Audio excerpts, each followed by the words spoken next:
Welcome to the Pencil Bob channel. I hope you enjoy my stories.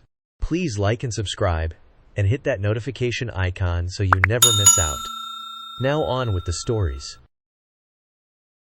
You know those childhood memories that stick with you forever? The ones that pop into your head at random moments and make you chuckle, even years later? Well, I've got a doozy for you. It's a story about my mom, a neighborhood bully, and quite possibly the most epic comeback I've ever witnessed in my life. It was a warm summer day in the suburbs, with laughter echoing through the streets as kids played outside under the bright sun, the kind of day where the air is thick with the smell of freshly cut grass and the sound of kids laughing echoes down the street. I was just a kid then, maybe 8 or 9 years old, with scraped knees and a perpetual grass stain on my jeans. Our neighborhood was the kind of place where everyone knew everyone else's business, for better or worse. And on this particular day, that close-knit community was about to witness something they'd be talking about for years to come. Now, my mom? She was something else. A single parent with a heart of gold and a tongue sharper than a tack when she needed it to be. She worked hard to give me a good life, and boy, did she have a way with words. But I'm getting ahead of myself.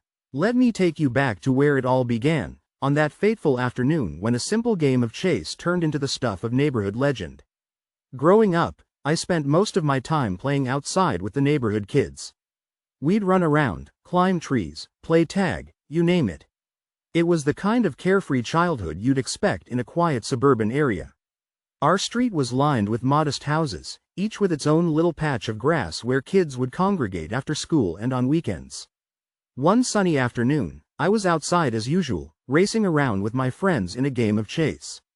That had us darting between houses and shrieking with laughter. The thrill of the chase was intoxicating. We zigzagged through yards, dodging swings and garden gnomes, our hearts pounding with excitement. The sun warmed my skin, and I could feel the gentle breeze ruffling my hair as we sprinted, our carefree shouts mingling with the distant sounds of lawnmowers and birds chirping. Each burst of energy felt like pure joy, a reminder of the freedom that came with being a kid. The smell of freshly cut grass filled the air, a scent that always seemed to signal the best days of summer. It was just another day in our little kid paradise, where time felt infinite and every moment was an adventure waiting to unfold. We were lost in our world, oblivious to anything outside our games, united by laughter and the simple pleasure of being together. In those moments, nothing else mattered, just the thrill of the chase and the bonds of friendship that made every day feel like a new beginning. Suddenly, one of the boys, let's call him Tommy, started chasing me. Now, Tommy wasn't always the nicest kid on the block. He had a bit of a mean streak, and today he seemed determined to catch me. I ran as fast as my legs could carry me, my heart pounding in my chest. I could hear his footsteps getting closer and closer. Just as I thought he was about to grab me, I heard a thud and a cry. I turned around to see Tommy sprawled on the ground, face first in the grass. He'd tripped over his own feet in his eagerness to catch me. For a moment, everything went quiet. Then Tommy started wailing at the top of his lungs. Before I knew it, Tommy had jumped up and was running home, tears streaming down his face. The rest of us just stood there, not sure what to do. We knew Tommy had a tendency to exaggerate things, especially when it came to getting other kids in trouble. About 10 minutes later, we saw Tommy marching back down the street. But this time, he wasn't alone. His mother was with him, and boy, did she look mad. Her face was red, and she was practically dragging Tommy by the arm as she stormed towards my house. The other kids and I exchanged worried glances. We all knew what was coming. Tommy had probably told his mom some wild story about how I'd pushed him or tripped him on purpose. It wouldn't be the first time he'd tried to blame someone else for his own clumsiness. As Tommy's mom approached, I could hear her muttering under her breath. She was clearly furious, her eyes fixed on our front door like a missile locked on its target. The other kids trailed behind her, curious to see what would happen next. I ran inside, calling for my mom. Mom, Mom, Tommy's mom is coming, and she looks really angry. My mom, who had been in the kitchen preparing dinner, wiped her hands on her apron and came to the door. She was a single mom, divorced for a few years now, and she'd always been my fierce protector. I saw a flicker of concern in her eyes, but her voice was calm when she asked, "What's going on, sweetie?" Before I could explain, there was a loud, aggressive knock at the door. My mom opened it to find Tommy's mom standing there, her face twisted with anger. Tommy was beside her, sniffling dramatically. "Your son," Tommy's mom spat out, pointing an accusing finger at me, pushed my Tommy to the ground. "Look at him, he's all scraped up." I opened my mouth to protest, but my mom held up a hand, silencing me gently. She turned to Tommy's mom and said in a level voice, "That's a serious accusation. Let's hear what happened from the children, shall we?" Tommy's mom scoffed, clearly not interested in hearing any version of events other than her son's. But my mom stood her ground, her calm demeanor a stark contrast to the other woman's rage. My mom looked at me expectantly, and I took a deep breath before explaining what had really happened. "We were playing chase," I said, my voice shaking a little. "Tommy was chasing me, and he tripped and fell. I didn't touch him, I swear." Tommy's mom opened her mouth, probably to accuse me of lying, but before she could say anything, one of the other kids spoke up. "It's true," he said. "We all saw it. Tommy just fell on his own." One by one, the other children nodded in agreement. Tommy's face turned red, and he looked down at his feet, avoiding everyone's gaze. For a moment, Tommy's mom seemed at a loss for words. It was clear she hadn't expected all the other kids to contradict her son's story. But instead of apologizing or backing down, she doubled down on her anger. "Well, I'm sure your son must have done something to provoke Tommy," she said, her voice dripping with disdain. "He wouldn't chase him for no reason." My mom's eyes narrowed slightly, but her voice remained calm. "Children chase each other all the time when they're playing. It doesn't mean anyone did anything wrong." Tommy's mom, realizing she was losing ground, decided to change tactics. Her face twisted into an ugly sneer as she said, "You know what? I'm going to send my husband over here to deal with this.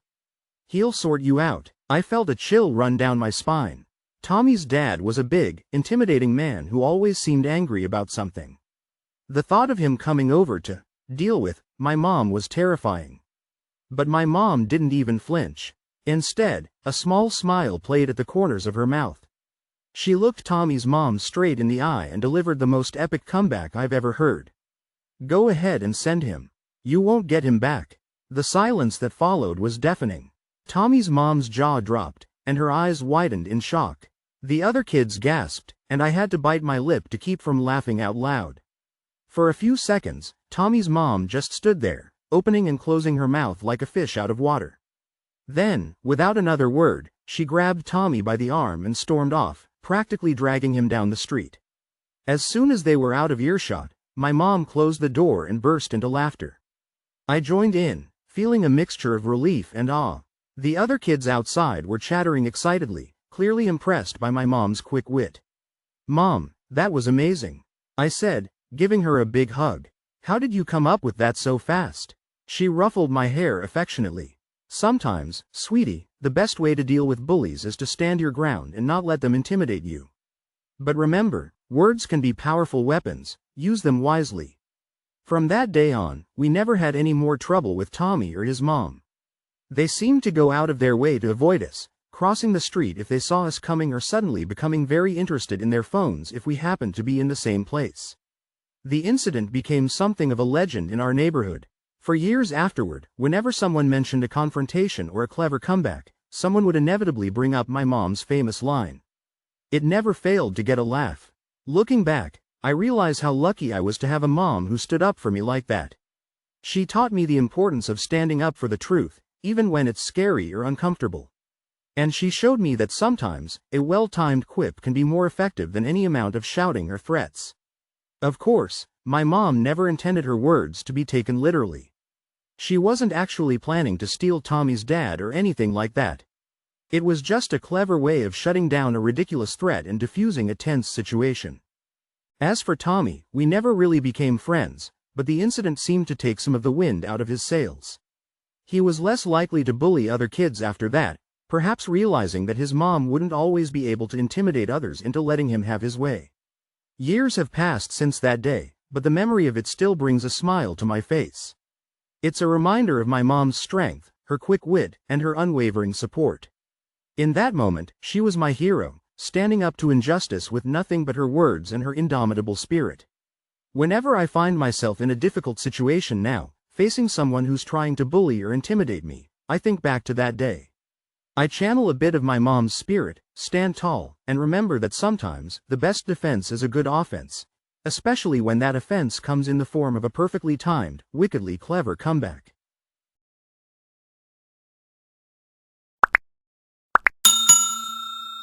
I would like to thank you for watching the video to the end. To encourage us to make more videos, please like, subscribe, comment, as well as share. Check out this other video if you haven't already.